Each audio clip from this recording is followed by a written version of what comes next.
Hello everyone, আসসালামু আলাইকুম। সম্পূর্ণটা ভিডিওটা দেখে আপনারা একটু কমেন্ট করবেন। তো জীবন চলমান, আবার হঠাৎ করে কখন যে এই অদ্ভুত জীবন থেমে যাবে কেউ জানি না। হঠাৎ ফোন, বড় ভাসুর মারা গিয়েছেন, দুনিয়া থেকে চলে গিয়েছেন আমাদের ছেড়ে।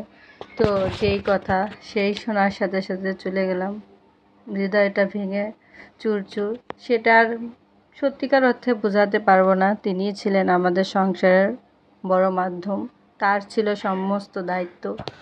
পরিবারের লোকজনের, ভাইদের ভরসা, বোনদের ভরসা, আমাদের পরিবারের বড় কর্তা। হঠাৎ সে মারা যান। এই তো জীবন থেমে থাকে না কারো জন্য, আবার কেউ কেউ আমাদের ছেড়ে চলে যায়। আসলে নিয়তি বড়ই অদ্ভুত, কখন যে কার ডাক পড়ে যাবে, কখন যে এ দুনিয়ার মায়া ছেড়ে চলে যেতে হবে একদমই জানি না। আমার ভয়েস দিতে খুব কষ্ট হচ্ছে, তারপরেও দিচ্ছি। তো তার মাটিও হয়ে গেল, তারপরে শুরু হয়ে গেল আল্লাহর পথে কিছু দান করা, বা এতিম, মাদ্রাসা, আত্মীয় স্বজন নিয়ে মিলাদ মাহফিল, দোয়া করা। এছাড়া তো কিছু করার নেই, কোরআন খতম। এছাড়া তো কিছু করার থাকে না একজন মানুষের জন্য। আসলেই তিনি ভালো মানুষ ছিলেন এবং অদ্ভুত এই দুনিয়া। হাজার মানুষ তার জন্য কেঁদেছে, হাজার মানুষ। আমি যদিও মেয়ে মানুষ, তার জানাজায় ওখানে যেতে পারিনি, কিন্তু সব শ্রেণীর লোক ওইখানে ছিল, ছোট বড়, হিন্দু মুসলিম, সব ধরনের মানুষ, বড় বড় হুজুর আলেম, সব ধরনের মানুষ ছিল। এমন কোনো মানুষ নেই তাকে ভালো বলেনি এবং তার জন্য কাঁদেনি।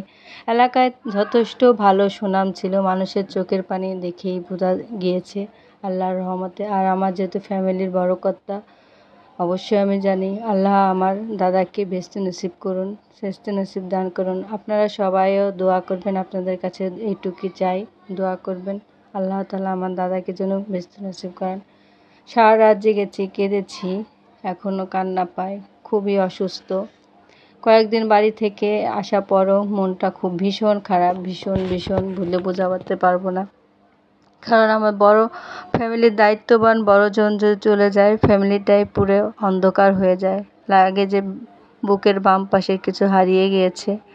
কান্না করে তো শেষ হওয়া যাবে না। আমাদের পরিবারটা পুরোই একেবারে একাকার হয়ে গেছে, একা নিঃসঙ্গ মনে হয় আমাদের। তারপরও আল্লাহর পর ভরসা।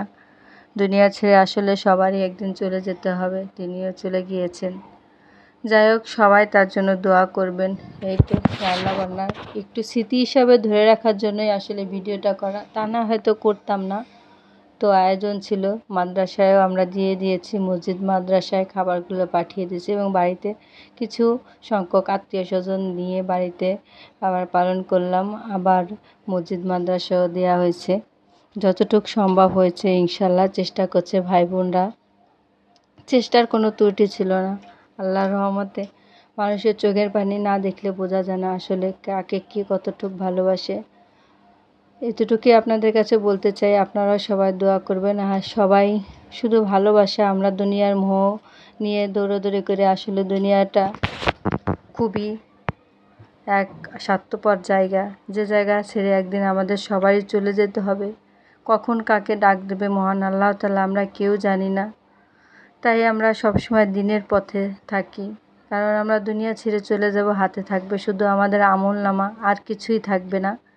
এই আমলনামাটা যাতে আমাদের ভালো হয়, আমাদের ডান হাতে ওঠে, সেই চেষ্টাই আমরা করব।